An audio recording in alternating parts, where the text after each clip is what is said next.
Oi, eu sou a Ana Holanda, eu sou professora, eu sou escritora e eu sou mãe de um casal de gêmeos, a Clara e o Lucas.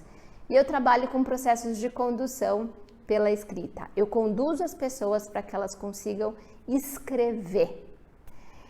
E eu vou falar nesse nosso encontro aqui no Festival Estar Bem, sobre como a escrita pode ser um caminho que nos ajuda a lidar com as situações difíceis, com os momentos de angústia e de ansiedade tão comuns e tão cotidianos atualmente, né? Diante do que a gente está vivendo, como é que a escrita pode ser um caminho de leveza, um caminho de percepção da gente mesmo, um caminho para que a gente traga à tona aquilo que a gente está sentindo.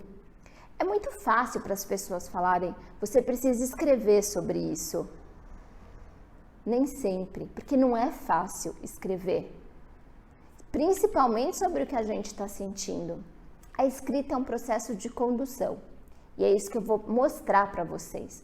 Como é que a gente consegue escrever sobre algo que às vezes é até difícil falar? Como é que a gente consegue dar voz para a nossa alma?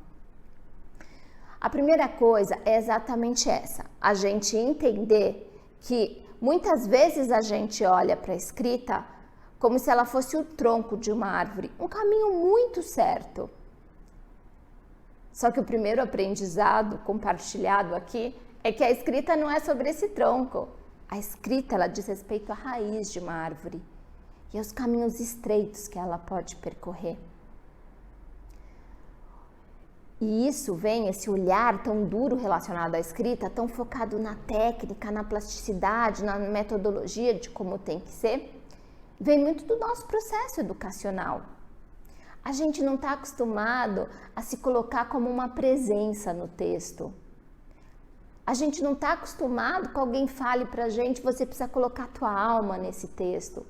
Mas o texto é sobre isso. Quando a gente não se torna uma presença, quando o texto não tem alma, quando o texto não tem a presença de quem escreve, ele é um texto que eu chamo de natimorto. Ou seja, ele é um texto que nasce e que instantes depois ele morre.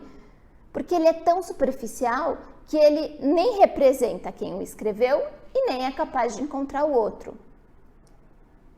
A segunda questão é que quando a gente fala desse lugar mais profundo que a escrita pode nos levar, porque o encontro é exatamente pela profundidade, é o meu profundo encontrando o seu profundo, é a minha dor encontrando a sua dor, é o meu amor encontrando o seu amor, é a minha saudade encontrando a sua saudade.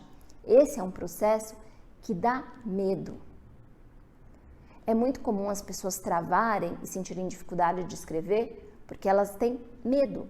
De onde vem esse medo? É o medo do julgamento, é o medo do outro, é o medo de se mostrar. É o medo de se mostrar vulnerável, é o medo de se expor. Mas acontece algo muito bonito quando a gente escreve e mais ainda quando a gente consegue compartilhar, porque a gente compartilha a nossa humanidade nesse processo todo. Eu compartilhar a minha dor com você é fazer com que você se sinta menos só diante da sua dor. E isso a escrita promove de uma maneira muito bonita. Mas como falar sobre aquilo? Como escrever sobre aquilo que a gente exatamente não consegue nem falar? Quando a gente torna isso mais próximo, e aí vem o exercício que eu vou propor para vocês fazerem. Que vocês fotografem elementos da sua casa. Coisas simples. A cama desarrumada, a toalha jogada, um sapato num canto, a planta no parapeito, a pia de louça suja, o escorredor de pratos, a roupa no varal.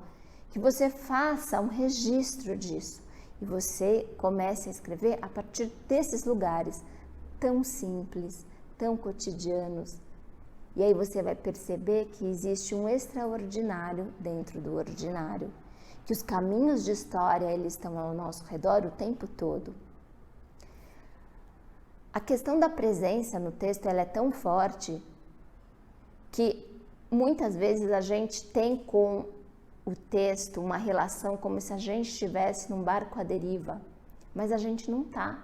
A gente está ali o tempo todo e a gente precisa jogar luz nesse entendimento para que a gente escreva com os dois pés, com a nossa presença, com você ali. Não necessariamente que o texto precise ser em primeira pessoa, mas para que você perceba a importância de cada palavra dentro do seu texto, para que ele se torne muito mais um processo consciente do que algo que você faz de uma maneira automática. Que o texto carregue você em cada palavra. As palavras, elas não nasceram para ocupar espaço em branco. Elas nascem para dar sentido e para fazer sentido. Então, esse exercício, ele parte do seguinte pressuposto. Por exemplo, se você começou a partir da cama desarrumada, quantos travesseiros tem ali? Tem 3, mas antes havia 4. E cadê esse 4º travesseiro? O que aconteceu com ele? Qual é a história que conta? E aí conte a história. É uma história de uma separação? É uma história de dor? É uma história de amor? E é assim que a gente vai navegando a partir do simples. Eu lembro muito bem de um aluno que ele começou um texto da seguinte maneira. Todos os dias ela deixava um par de chinelos embaixo da mesa. E todos os dias eu reclamava com ela. Um dia ela parou de deixar os chinelos embaixo da mesa. Os chinelos não deixaram de estar embaixo da mesa. E era assim que ele começava a falar sobre a dor da morte da mãe dele. A gente não se dá conta, mas a vida, o texto, ele precisa ser vivenciado e não teorizado.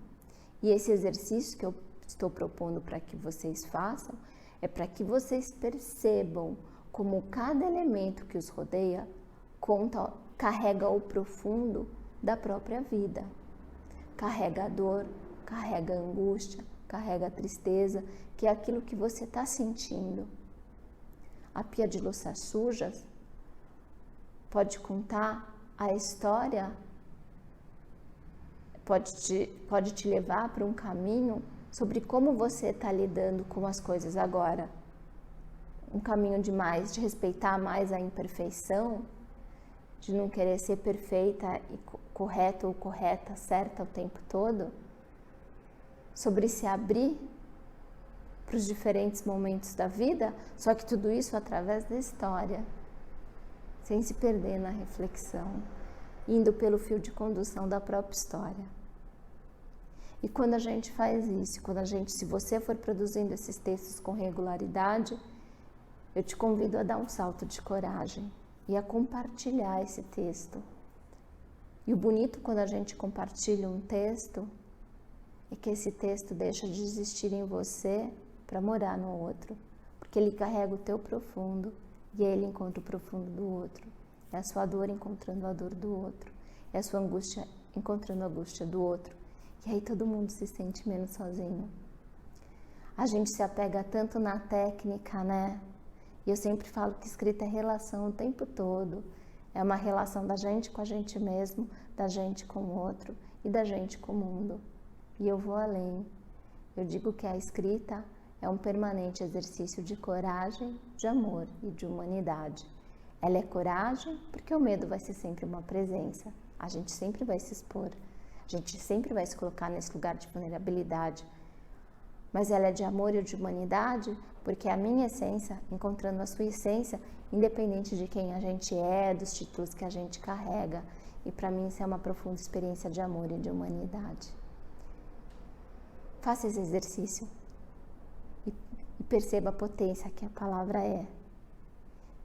E passe a se fazer existir através da palavra. E passe a fazer uma continuidade da sua vida através da palavra. A palavra permite tudo isso, que a gente siga se encontrando na própria palavra.